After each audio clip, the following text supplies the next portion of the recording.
আমার উস্তাদরে বললাম যে হুজুর, আমার দ্বারাই অনেক গুনাহ হয়ে যায়, সমস্ত গুনাহ থেকে বাঁচার জন্য কি আমল করতে পারি? তো হুজুর গুরুত্বপূর্ণ কিছু আমল শিখাই দিলেন, আরেকটি বাড়তি আমল দিলেন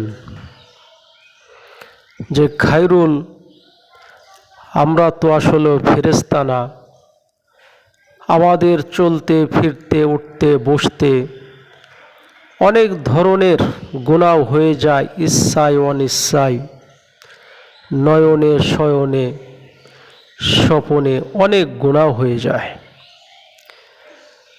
তো গুনাহ থেকে তো খালেস নিয়াতে আল্লাহর কাছে তওবা করতেই হবে। খালেস নিয়াতে তওবা ছাড়া কবিরা গুনাহ মাফ হয় না। বেশি বেশি করে চোখের পানি ফেলে আল্লাহর কাছে ক্ষমা চাইতে হবে, মাপ চাইতে হবে। আর এই আমলটা করবা, এই আমলটা যদি প্রতিদিন করতে পারো, রাত্রে শোয়ার সময়,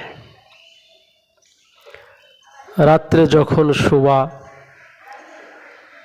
ওযু করে শোবা, বিছানা পরিষ্কার রাখবা, ডাইন কাইতে শোবা, উত্তরে মাথা দিবা,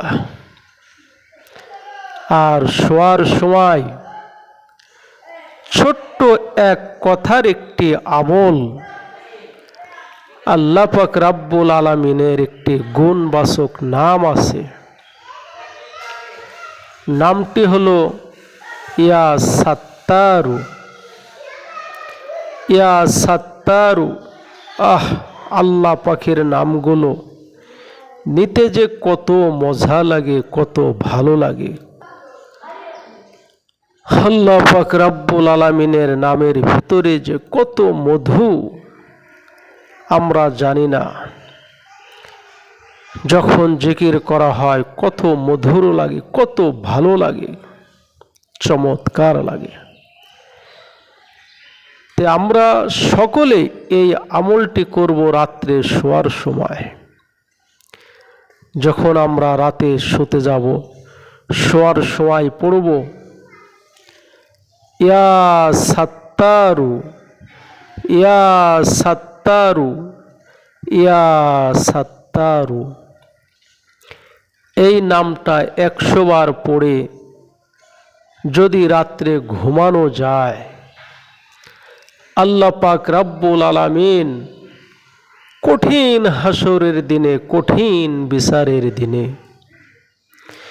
যেদিন হিসাব নিকাশের সময় আল্লাহ ছাড়া আর কেউ থাকবে না, ঠিক কিয়ামতের দিন হাসরের মাঠে আল্লাহ পাক রাব্বুল আলামিন আমাদের সমস্ত গুনাহগুলো গোপন রাখবেন।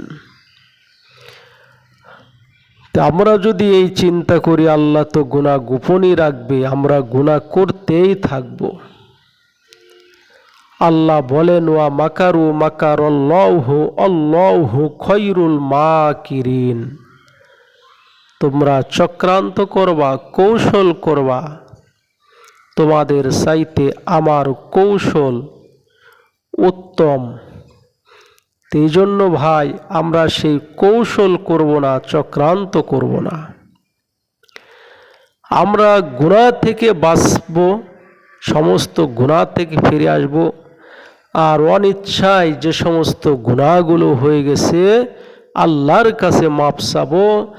আর এই আমলটি করে যখন আমরা রাতে ঘুমাবো, তাহলে আল্লাহ পাক রাব্বুল আলামিন আমাদের সমস্ত গুনাহগুলো কঠিন হাসরের মাঠে বিচার দিনে, কিয়ামতের দিন গোপন রাখবেন। আল্লাহ পাক রাব্বুল আলামিন আমাদের সকলকে এই ছোট্ট আমলটি করার তৌফিক দান করুন।